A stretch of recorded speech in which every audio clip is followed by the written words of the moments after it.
caminhada pela vida foi realizada por fiéis no último domingo, saindo do Santuário de Nossa Senhora Aparecida, como nós falamos ontem, na última segunda-feira, e também na Vila Nova. E teve também a participação de institutos e discussões que estão realmente passando pelo Supremo Tribunal Federal, movimentaram diversas pessoas, diversas entidades, diversos institutos em âmbito nacional para falar e debater sobre este assunto e expor também as suas ideias, porque eles pretendem flexibilizar e legalizar o aborto, além das situações que já ocorrem hoje, permitidas pela lei. Hoje, a lei traz, sim, algumas possibilidades da realização do chamado aborto terapêutico. Quando a medicina entende que existe risco para a mãe ou casos, por exemplo, como anencefalia da criança. Agora, querem deixar para a gestante escolher se quer ou não continuar com a gravidez ou então poder interrompê-la, podendo optar pelo aborto, mesmo sem razões médicas colocadas ali naquela situação, pelo fato de que quer ou não continuar com aquela gestação. Eu recebo aqui nos estúdios da TV2C a Patrícia Garcia e também Perdão, como é seu nome? Gabriel, o senhor me disse. Arribal, por isso então, que eu não soube ali o Arribal, mas porque o senhor me disse Gabriel, certo? Gabriel Arrabal, isso. Gabriel Arrabal. E eles são do Instituto Providos, é isso? O que é o Instituto? Como que funciona? Quais são as intenções? Com esse movimento que aconteceu em âmbito nacional, realmente diversas pessoas começaram a se manifestar quanto a esse assunto, a partir do momento que ele está sendo colocado em pauta lá em Brasília. Bom dia. Bom dia a todos. Então, só fazendo uma correção, essa caminhada, ela saiu do Santuário de Schweinsteigen, ali na Goiás, né? Nós seguimos pela Rio de Janeiro, até a Catedral, onde teve o início a Semana Nacional da Vida e também do mês missionário. Como Instituto, nós fomos convidados a participar deste momento. Né? Então, diante de toda essa situação que você colocou, né? E que todos nós estamos sabendo, essa caminhada ela foi de união, né? De várias religiões, foi um chamado que a Igreja Católica, no caso, se pronunciou e nós estivemos. Como instituto, nós somos apartidário, nós somos um instituto onde atendemos todas as pessoas que necessitam, né, de um aconselhamento, pois nós temos um núcleo de psicólogos, nós temos um núcleo também de médicos, um núcleo de assessoria jurídica e trabalhamos diretamente no âmbito educacional, que é importante essa forma, né, de desenvolver com as nossas crianças, os nossos jovens, a defesa da vida. E quando a gente fala em defesa da vida, a gente precisa entender que não é somente a mãe que está gestando, né?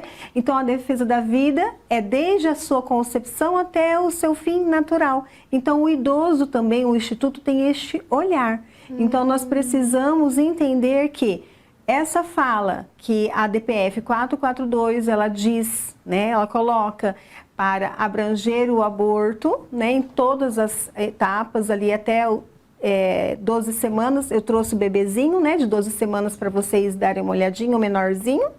Isso que significa 3 meses gestacional, né?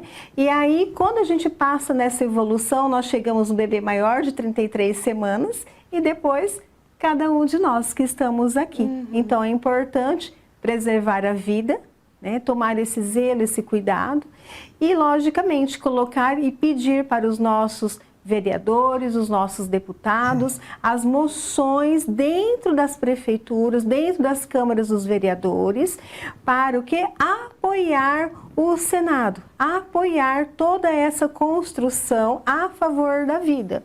Então, é necessário que os municípios, né, procurem alguma rede, alguma associação, algum instituto para que a gente possa, assim, encaminhar essas moções. Patrícia, você falou no começo que vocês trabalham enquanto instituto em relação à educação. Eu acredito que essa discussão precisa se rever muitas questões educacionais no Brasil para que a gente possa chegar numa discussão tão complexa e que realmente divide opiniões no nosso país a respeito deste assunto. Mas quando a gente fala até mesmo de educação emocional, para as crianças que estão ali no infantil, que estão aprendendo a reconhecer as suas emoções, para elas entenderem, estabelecerem relações interpessoais, no futuro de namoro, de um casamento, de um relacionamento, se assim quiserem, de forma saudável, para que então a gente possa ter depois, mais na fase da adolescência, uma educação sexual na forma biológica, não de incentivo a alguma coisa, mas da mesma forma com que há reprodução de outros animais, o ser humano assim também é. Também tem essa reprodução, esse lado mais animalesco, e entender essas questões biológicas, as mudanças que as crianças passam pelo próprio corpo quando ainda estão na escola, para então poderem chegar num futuro muito mais longe ainda, se tratando de uma gestação, se tratando de um ter ou não um filho. Então existem questões educacionais no nosso país, ao meu ver, que precisam ser tratadas muito antes, e vocês falam muito a respeito desse assunto, dessa questão educacional para se chegar a esse tema. Isso mesmo. A gente, né, nós como família, né, esse ano nós fizemos bodas de prata. Nós temos 3 filhos, o João Gabriel com 24, Maria Helena com 20 anos e Ana Clara que está no céu. Então, nós entendemos e compreendemos como família e também como instituto que essa primeira formação, esse primeiro cuidado é no núcleo familiar, né? Então, quando nós como pais, nós precisamos acolher esses filhos, essas crianças e já neste caminho trabalhar a afetividade, a sexualidade sadia, mostrar sempre, né, esse poder unitivo que o casal tem, né? E aí quando ele vai crescendo, adentrando no âmbito escolar, né, saudável também, tendo essas questões, como você falou, naturais. A gente vê uma falha no amadurecimento emocional. E aí a gente pode falar até mesmo de nós, das outras gerações, não apenas das nossas crianças. Eu vejo crianças muito pequenas com uma consciência das emoções muito maior, porque hoje em dia isso é mais falado, isso é mais trabalhado, inclusive até mesmo nas escolas. Mas falta muito ainda para os adultos estabelecerem outros relacionamentos saudáveis, né? O que a gente vê, né, a vida, é que assim, e a comunidade com certeza vai entender, nós vivemos numa era tecnológica, onde nós delegamos a educação, a afetividade dos nossos filhos à tecnologia, né? Então a gente coloca lá no YouTube, arrasta, dá a tela para a criança, a partir, mesmo antes de 2 anos de idade. Eles já sabem mexer muito mais que a gente. Não, eu falo que eles já nascem da barriga, né? Com o celular na mão. Com o iPhone na mão. Exatamente. Isso. Então, nós precisamos ter um olhar atento sobre isso. O que a tela faz, né? Esse conforto. Então, nós pais precisamos entender, compreender que não é somente ter os filhos, o desejo do coração de ter um filho, mas sim de educá-lo, né? E quando a gente fala na educação, que o Instituto ele fala também sobre a entrega legal, né? Sobre a entrega dessa criança. Então, mãe, né? Mulher, você que está grávida, está gestante e não quer ficar com este bebê, o Instituto faz essa ponte para que você possa fazer a entrega, né? Você não é penalizada, você não é julgada em nenhum momento. Simplesmente você está gestando e você não quer essa criança, não aborte ela. Porque a gente tem uma lista imensa em Londrina e região de pessoas que querem adotar. Pais esperando ansiosamente por anos a adoção de uma criança, né? E por vezes, posteriormente a gente viu, né, muitas crianças abandonadas, muitas vezes até procura o Ministério Público porque pela essa demora em si. Né? E quando a Patrícia colocou a questão da educação em si, né, se você me permite, claro, né, principalmente não pegar o pequenininho, certo. A DPF quer causar a morte, o assassinato de um bebê desse. O bebê já está formado. É um bebê de 12 semanas, tá? Já totalmente formado. O que ele falta aqui? Apenas do aconchego do ventre materno para poder se desenvolver, para poder nascer. Na verdade, ela já está viva. Está aqui a criança. Inteira. Tem olhos, dedinhos, coração batendo, narizinho. Né? Isso que a DPF quer que impeça. E a gente sabe que por trás disso tem um cavalo de Troia, que é a legalização até o 9º mês do aborto. Como acontece nos outros países já. Né? Essa criança tem um direito à vida quanto a qualquer um de nós.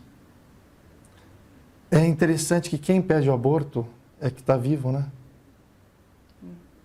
As pessoas apelam ao direito da mulher, porém o direito da criança. A única coisa que nós temos certeza na questão do aborto é que a única pessoa que é realmente penalizada com pena na morte é esse bebê. E aí o Instituto ele vem, né, com essa forma de acolhimento, né, de dar a opção dessa mulher ser cuidada. Porque muitas vezes, de verdade, nos atendimentos que nós já tivemos na casa, é que essa mulher ela não tinha uma rede que a cuidasse, que ela fosse protegida e essa criança. Em todas as gestações, eu acredito que para muitas mulheres seja um momento muito solitário. Sim. Mesmo em um relacionamento, com rede de apoio, é algo muito único para cada mulher. E neste caso, numa opção como essa, eu imagino que ter este amparo seja ainda muito mais difícil. E o Instituto vem com esse objetivo. É que nem nós falamos, né? A mulher, se ela realmente quer abortar, ela vai abortar. Só que a gente precisa colocar para ela que ela não está sozinha e que tem uma segunda opção. E que tem uma segunda chance. Sempre em nossa vida, em todos os momentos, a gente tem as opções, né? Nós temos o livre-arbítrio. Então, o Instituto Providos, ele vem em Londrina atender a região e também atendimentos online, né? Atendendo a todo o Brasil. Nós fazemos parte também de uma rede colaborativa nacional e internacional, onde o ano passado eu estive no Congresso Pan-Americano, no Peru, onde ficamos uma semana, todas as instituições que trabalham em defesa da vida. Lembrando mais uma vez, desde a concepção até a morte natural, né? Então nós precisamos entender que quando nós falamos defender a vida, é todas as lacunas, né? Então, neste Congresso Pan-Americano, a gente conversou muito sobre os aspectos físicos, emocionais, né? O atendimento às gestantes, atendimentos aos idosos, atendimento às crianças. Então, Londrina, nós temos o Instituto Providos para atender vocês, a comunidade e região. Patrícia, Gabriel, muito obrigada pela presença de vocês aqui, falando a respeito desse tema que realmente movimentou todas as cidades e as regiões do nosso país no momento em que isso começou a ser discutido no Congresso. Obrigada pela presença de vocês. Obrigada. E falar do trabalho que o Instituto faz, desse apoio que dá também a essas mães. Depois nós vamos deixar o contato, né, para vocês colocarem, né? É o Instagram, a nossa página é @instituto_providos e nós temos um telefone, o SOS, que nós vamos passar para vocês divulgarem aí, né? Então, é por hora, por agendamento, né? É sigiloso todo o atendimento, nós encaminhamos no sigilo, todo o cuidado é dessa forma. Também queremos agradecer, né, por esse convite aqui à TV, né, que realmente para a gente é muito importante, estar nos divulgando essa pauta importante, ainda mais nesse dia que tanto se fala nessa questão muito importante, que é a questão da vida.